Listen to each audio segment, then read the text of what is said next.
Hello and welcome to the Business of Blockchain. I'm Nisa Amoyals. This episode focused on an AI and blockchain use case is sponsored by Bitdeer. Today we are talking about how these technologies can solve problems in supply chains. I am joined by Michael Prorock, founder and CEO of TradeVerifyd. Welcome, Michael.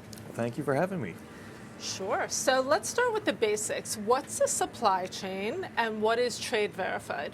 Supply chains are effectively the flow of product from one direction. Someone who's producing something, selling it onto the market, or a component of another product. The flow of the monetary remuneration in some kind of format that could be cryptocurrency, as we've actually seen lately in recent years, or just regular cash, right, in some currency. And the flow of data both directions so that both parties know what transactions occurring and what's involved in that. TradeVerifyd is a platform powered by AI agents that actually let us go through and understand if I'm purchasing something from a supplier, right, are they going to be able to actually deliver on that product ahead of time? So if we think about things like a credit score says, hey, if I'm loaning you money, are you going to be able to deliver with the interest that you're committing to on that loan over the term? Well, our TradeVerifyd scores that are powered by agents acting as little analysts goes through and says, hey, if I'm purchasing from someone, are they going to be able to deliver? Are they going to hit a problem they didn't realize they were going to have, a compliance issue, an interruption in trade, right, or an inability to deliver? So how are these AI agents working? AI agents, you can think of it as a piece of software. Actually, in our case, it started with a piece of software I wrote to replicate my thought process. Someone's asking me, is this a good company to work with? Is there a problem that might exist with something, right? Or is there a Chinese affiliation to a company?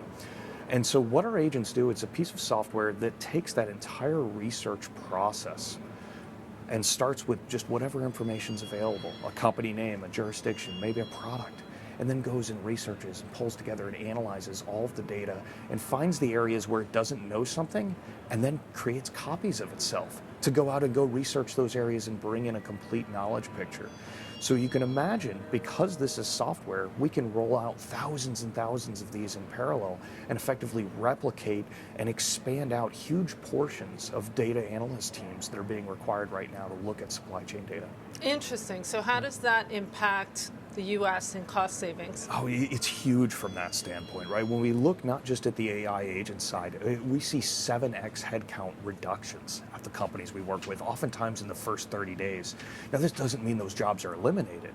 A lot of times this means that the people that were hired to work on supply chain analysis or hired to act at the buying desk, right, or on the procurement desk for a commodity, they're actually able to go through and focus on the job they were hired for, which is decision making based on good information, rather than trying to sift through the mountains and mountains of information in multiple languages, even in a computer assisted way, right? The problem has gotten bigger than that. So it lets them focus on the jobs that they were actually hired to do, which brings value to the company.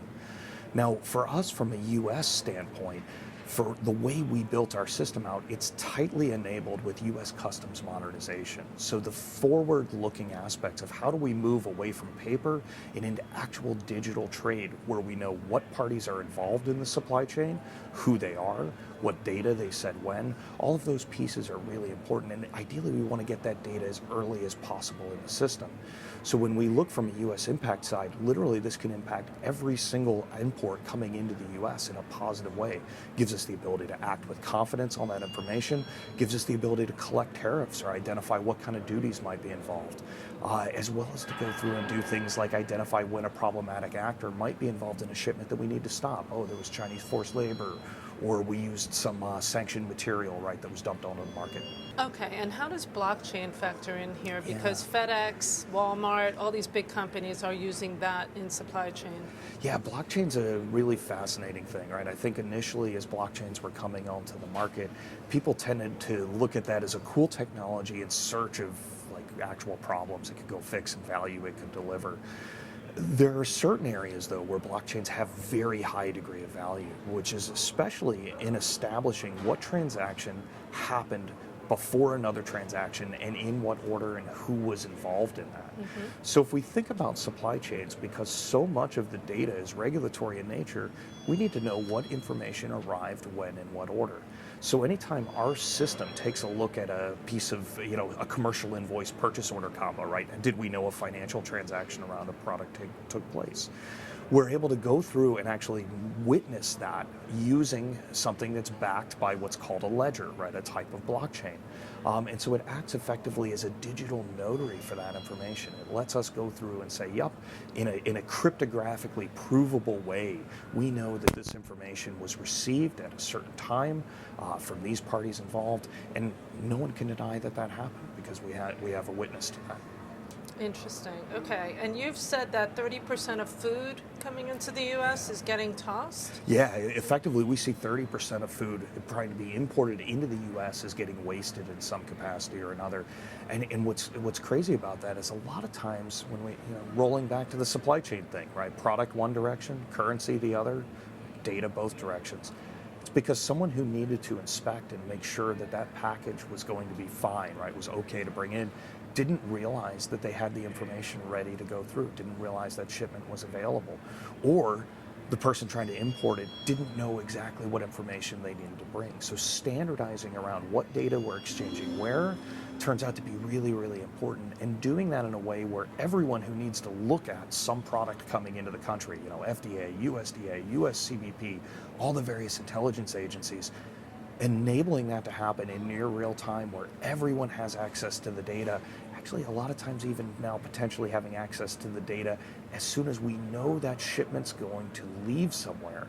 That is huge, right? So even in the production process, we've built a system with USCBP and with Homeland Security that lets us identify exactly what's happening and the entire traceability of that product on its way to the U.S., and that's huge. Does this work also for fentanyl? It does. So when we look at challenges the country has, right, fentanyl being a good example of illicit products that someone's trying to bring in that's harmful to our nation, this system works not in the way you might think.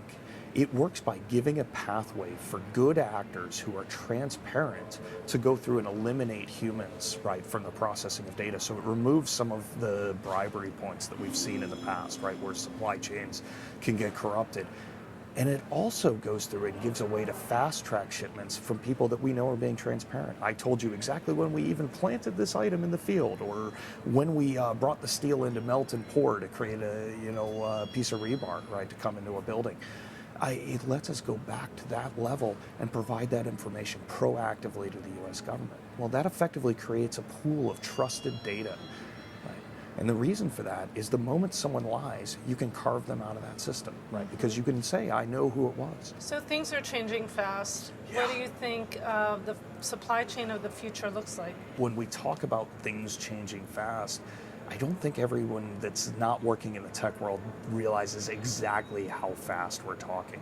So as we see this intersection of actual artificial intelligence, so thinking machines on their own, coming in with robotics, I would fully expect us to see full automation throughout the supply chain over our lifetimes, or at least mine, right? If we've got some folks in the audience that are beyond my age here, right?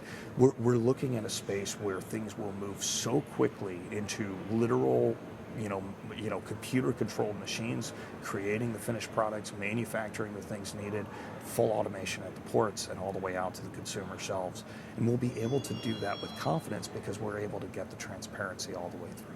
Fantastic. Well, we look forward to tracking your success, and thank you so much for being with us today. No, thank you so much, Nisa. I really appreciated the conversation. Well, that's it for today's edition of the Business of Blockchain. This episode focused on an AI and blockchain use case is sponsored by Bitdeer. I am Nisa Amoyles at the New York Stock Exchange.